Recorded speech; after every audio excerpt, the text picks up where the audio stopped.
Bonjour tout le monde, Paul de Crypto Formation avec vous. J'espère que vous allez bien. Aujourd'hui, on a une grosse vidéo où est-ce qu'on va parler du marché. Là, vraiment, on va faire la mise à jour du marché des actions, de la peur avec les tarifs du marché des crypto-monnaies. Je pense que ça va être une vidéo vraiment intéressante. Et là, vous le voyez en ce moment, le marché est dirigé par la politique, par tout ce qui est tarif, par des hommes habillés en veston cravate qui signent des papiers ou qui disent un truc et ça fait varier le marché de 5%, de 10% une journée. Et ce genre de période de marché-là est vraiment ennuyeuse pour moi. Et je me rends compte qu'il y a beaucoup de distractions en ce moment dans le marché. Donc, on va essayer de faire la part des choses et vraiment voir qu'est-ce qui est important de tout ça parce que vraiment, on vit une grande mascarade. Et là, quand je vois la peur atteindre les niveaux qu'on atteint en ce moment, le même genre de niveau qu'on a atteint lors du COVID en 2020, ben, j'ai l'impression vraiment qu'en ce moment, on est en train de vivre une belle grande mascarade et que les choses peuvent changer rapidement. Et je vais vous expliquer pourquoi dans la vidéo. Et c'est pas les vidéos les plus fun à faire pour moi parce que j'aime beaucoup mieux parler de crypto, de ce qui s'en vient dans le monde, des technologies intéressantes. Mais là, en ce moment, on n'a pas le choix d'en parler parce que le marché est dirigé par ces hommes en veston cravate. Donc, on va en parler de ces créatures mystiques et ça va être intéressant de faire le point, vous et moi, la communauté des guerriers. Donc, encore une fois, rappelez-vous que je ne suis qu'un gars dans son bureau qui parle de crypto et du marché. Donc, avant de prendre toute décision financière, ben, faites votre propre recherche, faites-vous votre propre avis et vous allez être plus à l'aise avec tout ça. Donc, je vais vous dire d'entrée de jeu qu'en ce moment, je pense qu'il y a deux scénarios possibles et il y a un scénario que je crois qui va arriver le plus. Donc, le premier scénario, c'est une escalade de la guerre des tarifs et qu'on s'en va dans une récession et que ça peut faire mal encore pour plusieurs mois. Deuxième scénario, c'est que finalement, ben, on a déjà atteint le maximum de la peur, les choses vont se replacer et qu'on s'en va vers une autre jambe haussière dans le marché des crypto-monnaies. Est-ce que ça va prendre 2 semaines, 1 mois, 3 mois avant que ça arrive, 6 mois? Je le sais pas. Parce que le marché en ce moment, comme je vous l'ai expliqué au début de la vidéo, est dirigé par des hommes en cravate.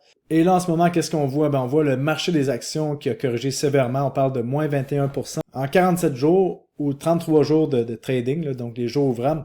Qu'est-ce qui est une correction plutôt violente? Là, le marché des actions qui corrige de 21%, c'est pas à tous les jours que ça arrive. Et on a le maximum de la peur dans tous les métriques qu'on regarde en ce moment qui sont à des niveaux qui habituellement nous mènent vers des reversals, donc ça on appelle ça un gros rebond, ou qui veulent dire qu'on s'en va vers un bear market prolongé. Donc c'est à vous de prendre votre décision ici, mais moi de mon côté, j'ai placé mon pari sur le premier scénario que je pense que la guerre des tarifs risque de faire de moins en moins de bruit dans les marchés et que le cycle aussi n'est pas terminé. Donc c'est pas moi qui va vendre ici lorsqu'on a un maximum de peur. C'est sûr que je vais faire des réajustements de portfolio, mais c'est vraiment pas le temps de paniquer selon moi. Et je vous rappelle que lors de la crise du COVID qu'on voit ici, où est-ce qu'il y a eu moins 35% en 23 jours de trading, il y a plusieurs personnes qui ont vendu leur fonds de retraite, qui ont vendu tout ce qu'il y avait dans le marché et qui pensaient que le marché allait vraiment cracher. Parce que là, on avait vraiment un événement où est-ce que le marché complètement, on avait l'impression que ça s'en allait à zéro. La planète entière était complètement arrêtée parce qu'on avait un virus qui pourrait potentiellement causer la fin du monde. En tout cas, c'est ça qu'on nous disait dans les médias. Plusieurs personnes ont vendu ici avec des pertes énormes. Et après ça, le marché a fait des sommets historiques après sommets historiques. On se retrouve ici 5 ans plus tard. Et le marché est allé 3 fois plus haut que lors du crash du COVID. Donc, on est en train de vous dire dans les médias de masse, ayez peur, dans les médias sociaux, ayez peur, vendez tout. Est-ce que vraiment je vais laisser les médias de masse et les médias sociaux me dire quoi faire avec mon portfolio? Pas du tout, honnêtement. Surtout quand je vois ça, quand on est à des maximums de passes, ça me dégoûte. Honnêtement, ça me dégoûte qu'est-ce qu'on voit actuellement. C'est complètement du porno de la peur. Et il y a beaucoup d'adeptes du porno de la peur qui sont vraiment contents de ce qui se passe en ce moment, qui en veulent plus, qui sont là, s'il vous plaît, faites-moi encore plus peur. Mais ici, nous, les guerriers, c'est vraiment pas à ça qu'on carbure. Ben, en fait, généralement, ça nous donne des opportunités magnifiques d'achat. On pensait pas que la crise des tarifs allait mener à un crash comme ça des marchés, parce que franchement, qu'est-ce qu'on est en train de voir, c'est une exagération, parce qu'à chaque semaine, on a de nouveau Donald Trump ou la Chine qui riposte, qui sont en train de dire qu'ils vont se donner des tarifs de plus en plus hauts, comme on va en parler un peu plus tard dans la vidéo, que Donald Trump est en train de dire qu'il va mettre des tarifs de 104% sur les produits qui viennent de Chine. Ça peut détruire l'économie mondiale puis le trade entre plusieurs pays. Mais est-ce que c'est juste des menaces? Est-ce que c'est vrai? On n'en a aucune idée. On est soumis à des hommes en cravate qui vont nous dire une journée tel truc, une autre journée tel autre truc, et qu'on peut rien prévoir en ce moment. On a beaucoup d'incertitudes dans le marché. Et ça, qu'est-ce que ça va mener? ben ça va mener à ce qu'on connaît si bien, à une bonne vieille raison pour sortir l'imprimante à argent et imprimer de l'argent pour faire en sorte que le marché reparte vers le haut, parce que rappelez-vous que le marché en ce moment, on a un marché qui est adossé à de la dette. Et un marché qui est adossé à de la dette, ben qu'est-ce que ça prend pour que le marché reste en vie? Il faut qu'on imprime toujours de la nouvelle argent pour payer le capital et les intérêts qui sont dus à chaque année. En ce moment, à chaque 4 ans, on a des refinancements de dettes importants. On est arrivé au moment où est-ce que ça prend une nouvelle impression monétaire pour qu'on refinance les dettes mondiales. C'est ce qu'on est en train de voir. On est en train de voir le M2 qui atteint des nouveaux sommets historiques. On voit les banques centrales qui ont commencé à faire tourner la planche à billets. Bientôt, ça va être au tour de la Fed, selon moi. Donc, pour les gens qui sont en train de nous dire que Donald Trump est en train de se battre contre la Fed pour dire de diminuer les taux, la Fed veut pas. C'est comme un combat de lutte. Vous connaissez la lutte, la WWE, où est-ce que les gens font semblant d'être des ennemis lorsqu'ils se battent sur le ring, mais quand vous allez dans les vestiaires, ils se serrent la main, c'est les meilleurs amis du monde, ils prennent un verre ensemble. C'est la même chose avec la Fed, les gouvernements et les banques centrales. C'est la même entité. La Fed est l'organisation la plus puissante du monde. Et si vous pensez vraiment que Donald Trump est pas avec la Fed, comprenez que Donald Trump pourrait signer un seul ordre exécutif et mettre fin à la Fed. Et est-ce qu'il l'a fait? Non, il l'a pas fait, parce que tout simplement, la Fed et Donald Trump travaillent ensemble pour nous rendre plus pauvres, nous, le peuple, avec la dévaluation des dollars et de toutes les monnaies fiduciaires, que vous soyez au Canada, aux États-Unis, en Europe. Toutes les monnaies sont dans une course vers zéro. Tout ça propulsé par vos banques centrales préférées. Donc, pour les gens qui sont en train de dire que Donald Trump et la Fed sont en train de se battre, c'est qu'une mascarade, c'est qu'un spectacle. Donc là, la question, c'est combien de temps le spectacle de peur va continuer sur les marchés avant que la Fed arrive, commence à baisser les taux d'intérêt et imprimer de l'argent? C'est la seule vraie question qu'il faut se poser à partir d'ici. Parce que là, on a toutes les raisons du monde pour que la Fed arrive et commence à imprimer de l'argent. Bon, je me suis emporté, mais je pense que ça valait le coup de vous dire ce que je pense actuellement du marché. Maintenant, parlons d'un truc important. Les tarifs. Les tarifs qui ont été annoncés le 2 avril par Donald Trump, qui appelait ça le Liberation Day, ben on les voit ici. D'un côté, vous voyez les tarifs qui sont chargés pour les importations qui viennent des États-Unis. Donc, par exemple, la Chine a 67% de tarifs sur les produits qui viennent des États-Unis. Les États-Unis voulaient charger 34% de tarifs sur les produits qui viennent de Chine. Tout ça, ce n'est que des arguments de négociation. Donc, qu'est-ce qui est arrivé le 2 avril? Qu'est-ce qui a causé la panique sur le marché des actions? Si vous voulez, on va mettre un petit zoom ici. La fameuse panique, vous voyez le 2 avril ici, on a eu un buy the rumor, sell the news. Donc, dès que la nouvelle est arrivée, le marché des actions a corrigé de 15% en ligne droite. Pourquoi? Mais parce que les tarifs étaient beaucoup plus hauts qu'annoncés. Donc, Donald Trump a mis la barre très haute pour causer un maximum de chaos et avoir un maximum d'arguments pour négocier. Qu'est-ce qui est arrivé après? Ben, tous les pays ont commencé à négocier, comme on voit ici. Il y a plusieurs pays qui ont appelé la Maison-Blanche pour dire, ben, on va diminuer nos tarifs, on va arrêter nos tarifs. Comme on a vu, par exemple, l'Union européenne, le Vietnam, l'Inde, qui veulent diminuer leurs tarifs pour que ce soit moins pire que prévu. Et comprenez que les tarifs n'entrent pas en jeu avant le 9 avril. Et le 9 avril, sûrement après que les marchés vont être fermés. Je ne sais pas exactement c'est quoi la date. Donc, comprenez que, à partir d'ici, le marché a pressé le pire des scénarios en ce moment. On a pressé le pire des scénarios, qu'on a une guerre des tarifs, qu'on a des tarifs extrêmement élevés, que l'économie pourrait entrer en récession. Mais si on a des négociations et que les tarifs sont moins pires que ce qui avait été annoncé, qu'est-ce qui va arriver? Le marché s'en va vers le haut et beaucoup plus haut. En plus de ça, ça va être propulsé par la Fed qui vont commencer à imprimer de l'argent, baisser les taux d'intérêt. Donc, est-ce qu'il faut se fier au 9 avril comme une date butoir? Ben non, je pense que non. Je pense qu'ils peuvent nous étirer ça encore quelques semaines parce que avec ces gens-là, quand ces gens-là contrôlent le narratif du marché, on peut se fier à rien maintenant. Bon, maintenant si on parle de Bitcoin. Bitcoin, on voit le marché des actions qui corrige. Bitcoin, malgré tout, c'est bien tenu. Donc, je pense qu'en ce moment, si on n'avait pas eu cette saga des tarifs et la peur maximale qu'on voit actuellement, on serait déjà dans une nouvelle jambe haussière sur les cryptos. Mais là, en ce moment, c'est repoussé parce qu'il faut qu'on encaisse la saga des hommes en cravate qui vont se dire des pourcentages de tarifs jusqu'à temps qu'à un certain moment donné, ils signent un papier, puis c'est moins pire qu'on pensait. Ou l'inverse, si vous voulez rentrer dans le porno de la peur, qu'on entre dans une guerre des tarifs. Mais là, qu'est-ce qui arrive, c'est que vous avez TVA Nouvelles ou BFM à la télé qui vous disent de paniquer, de vendre vos actifs. Et moi, je vous le dis ici, ma thèse ne fait que se solidifier quand je vois cette peur maximale sur les marchés. J'ai vraiment pas envie de vendre ici. Et si ça se trouve, je vais acheter encore plus de crypto. Donc, on voit un marché qui tient, même si le marché du S&P 500 est en train de s'effondrer en ligne droite.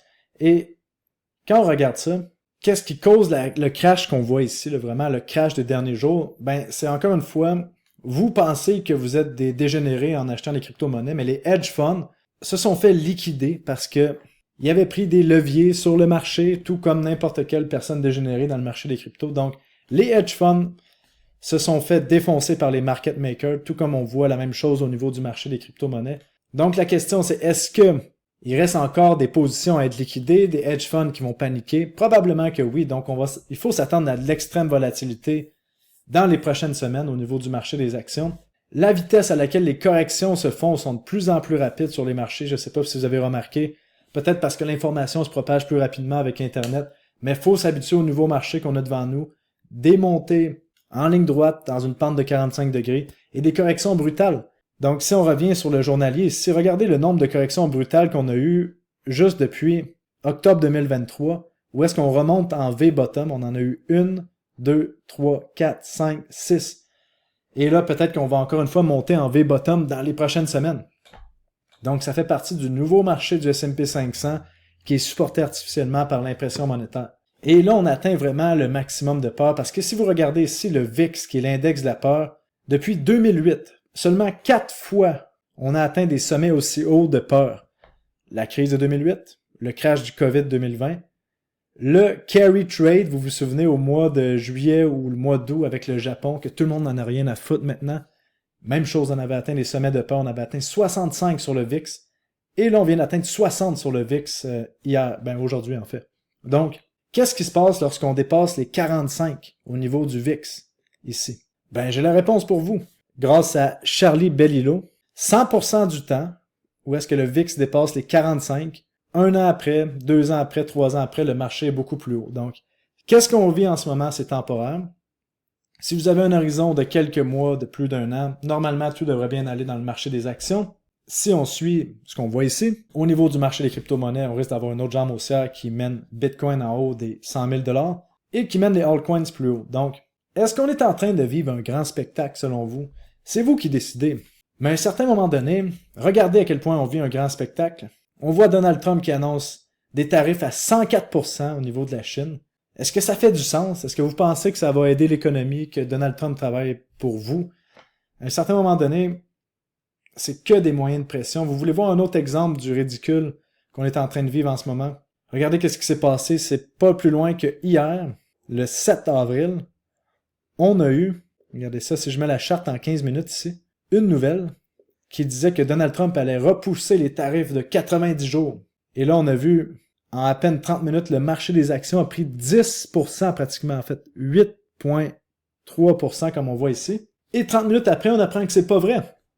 Le marché des actions corrige encore d'un autre 5%. Donc, on vit dans l'extrême du porno de la peur, du paradis des market makers pour liquider les gens. On vous dit que les tarifs, c'est complètement nouveau, que ça n'a jamais existé avant. Ben non, les tarifs, ça existait depuis des dizaines d'années. C'est juste qu'on apprend que là, il y a des tarifs. Mais c'est sûr que, en ce moment, ça met une énorme pression sur le marché et que ça pourrait tourner en guerre des tarifs avec la Chine. Si ça arrive, attendez-vous à avoir des cibles plus basses sur le marché. Mais la vraie chose qui se passe ici, c'est que selon moi, ça nous prenait une belle raison pour imprimer de l'argent au niveau de la Fed et de baisser les taux d'intérêt. On l'a ici devant nous. L'imprimante s'en vient. On voit ici Jérôme Powell, le chef de la Banque centrale américaine. Il va tourner l'imprimante, selon moi, d'ici les prochains mois. D'ailleurs, on voit la plupart des pays du monde qui ont déjà tourné l'imprimante. Donc, la réalité, selon moi, là, c'est que les tarifs qu'on va avoir sur les marchés vont être moins pires que ce qui a été annoncé le 2 avril. Qu'est-ce qui va arriver? Ben, à un certain moment donné, on va se rendre compte que c'est moins pire que prévu. On est en train de presser le pire. Donc là, je vous parle du scénario positif. Si vous êtes quelqu'un qui est adepte des scénarios négatifs, ben écoutez pas ce que je suis en train de dire ici. Mais si on est en train de presser moins pire que ce qui est pressé en ce moment, tous les marchés vont rebondir. Autre chose qui va arriver au niveau du marché des cryptos, on a bonne nouvelle après bonne nouvelle après bonne nouvelle fondamentale qui s'accumule. Ben là, s'il n'y a plus de pression au niveau du marché des actions, ben on va commencer à presser les bonnes nouvelles au niveau du marché des cryptos. Les crypto-monnaies vont recommencer à monter. La plupart des gens se sont fait sortir. On peut monter plus haut qu'on pense. Puis aussi, je ne sais pas si vous avez remarqué, là, à un certain moment donné, Donald Trump commence à exagérer. Annonce des tarifs de 104% sur la Chine. Ben, à un certain moment donné, l'effet des annonces, des tarifs d'un seul homme va avoir de moins en moins d'effet sur le marché parce que là, à chaque fois qu'il y a un tweet ou une nouvelle sur les tarifs qui sort, le marché réagit, mais bientôt, ce ne sera plus le cas. Donc, si tout ça se passe, ça se peut que d'ici quelques semaines, on a un marché complètement différent devant nous. Et on l'a vu, le Bitcoin résiste très bien à la correction qu'on voit. On voit plusieurs altcoins qui ont tenu leur bas d'il y a quelques semaines, même si le marché est en train de s'effondrer. Il n'y a pas que des mauvaises nouvelles ici. Donc, c'est mon avis. Je vous invite à laisser un beau commentaire dans les commentaires sur YouTube ici, qui est agréable. Je pense que ça va faire différent. Depuis 3 mois, je vois tous les créateurs de contenu, des excellents créateurs de contenu qui se font lâcher des insultes incroyables, alors que la plupart d'entre eux font de leur mieux pour donner de l'information gratuite. En passant, je voulais vous montrer ce tableau-ci. Vous voyez, à chaque année, il y a une raison d'avoir peur et de paniquer. Pourtant, le marché, en général, ne fait que monter. Donc, pour l'instant, de mon côté, j'ai pas envie de paniquer ici. Et ici, je vous montre un des traders légendaires du livre Market Wizards, que je vous recommande de lire, Peter Brent, qui a tradé dans les années 70, 80, 90, 2000, 2010, 2020. On parle de 6 décennies. Et il y a des gens qui réussissent à l'insulter dans sur son compte X. C'est vraiment bas ce qu'on voit là. Je vois des gens qui réussissent à insulter Bob Lucas, qui fait un travail incroyable, ou même Vincent Gann, le sympathique Vincent Gann. D'ailleurs, je te salue Vincent, qui se fait insulter dans ses commentaires juste parce qu'il met ses couilles sur la table, qui ose dire son scénario à haute conviction. À un moment donné, s'il vous plaît, mettez un beau commentaire dans les commentaires sur YouTube, ça va faire du bien. Il faut alléger les choses, parce que je sais qu'il y a des guerriers ici, et on ne laissera pas notre belle communauté se faire polluer de ces gens-là. Donc, on est plus fort que ça. Et bon, moi de mon côté, je reste ici jusqu'à temps que je pense que notre cycle aussi est terminé sur les cryptos. Donc, je vous souhaite une bonne journée tout le monde. À très bientôt. Salut. Bye bye.